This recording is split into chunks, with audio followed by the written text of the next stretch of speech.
giving opportunity to the potential that a person might have. You know? Uh-oh. And I got a couple friends who don't like that.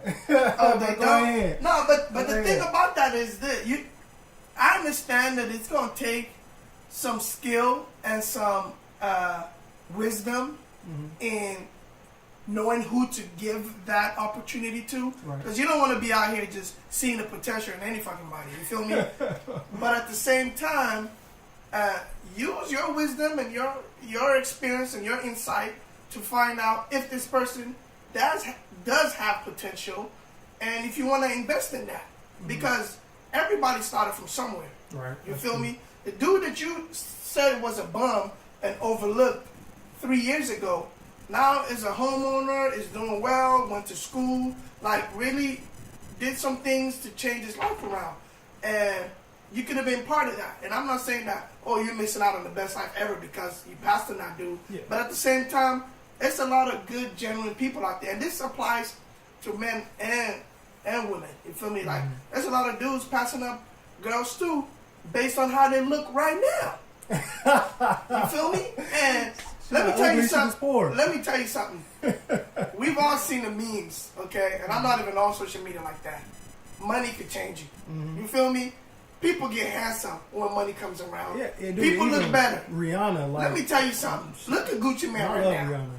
Look at Gucci Man right now. Mr. Davies looking like a fucking $100 bill. Okay? I mean, Gucci had money though, but I get what you're saying. But what I'm saying is, with the right trainer, nutritionist, you know, the grill is changed. You know, there's a lot of things that can make a nigga get put together, and all of a sudden start looking like, you know, like, damn, it's really decent. He was ugly when he had money before too, but he wasn't focusing on all those things. Right. You know, he was just like, I'm Gucci. I don't, not knowing that, like, hey, I could really look a lot better and target certain areas. So it's still just dudes are doing it too, because you see girls and you're like, I wouldn't talk to her, blah blah blah. But you know what? There might be some potential right there. You feel me? Yeah. And I had this conversation with It's a different scenario, but it's the same kind of sentiment. I was actually talking to some friends of mine on Facebook who were talking about dudes who need to be at a certain level financially before they can think about polygamy or whatever. And we're not going to go into that polygamy right now. Okay. But again, it's the same sentiment. And I was just trying to explain that, like,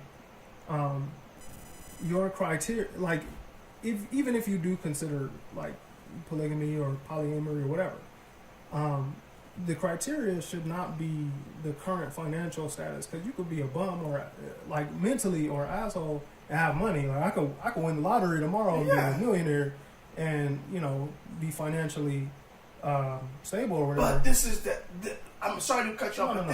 this is the part that's so messed up about that though, is most women prefer to be treated like shit or like trash if the person has enough money.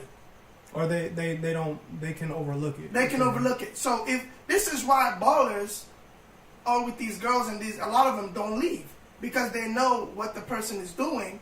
But at the same time, if he's affording me this kind of lifestyle, he could get away with that. It's like this podcast I was listening to where these two girls were saying, fine niggas get away with a lot of shit. Because she was saying, if an average, regular-looking dude comes up to me and talks to me a certain way, I'll smack him. But if it's fine, whatever a girl considers fine, if it's Trey Songz or if it's whoever comes up and he's, that's true. Yep. Girl, when you gonna give me that? Like, stop playing. So people get away with certain things based on certain things, and money is a big factor. Money's a big factor. So I understand what that girl or the person was saying in terms of looking at the financial thing, but it doesn't mean you're going to be treated well. You know what? And actually, that's a good point. I think. Yeah, so I do think women need to kind of be realistic about what they really want. You know what I'm saying?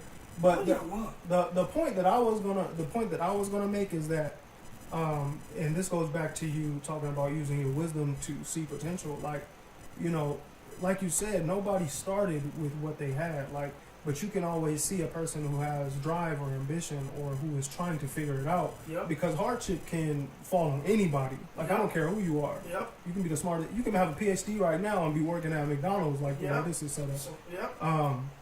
But, you know what I'm saying? Like, the criteria should not be like what they have right now. You definitely should look at, you know, who they are and how they're trying to navigate, you know, this life right now. Now, if they just trying to do stuff quick and they out here scamming and pushing weight, like, you might not want to deal with them because you're going to end up in jail. Stay away. But, you know, and I'll bring that up because I know a lot of women who be like, no, I can't fall in love with potential. And that's fair. Like, if that's how you feel, that's how you feel. And a lot of them probably had bad experiences already. They probably gave it a go here and there and realized that, you know what, I want it already made.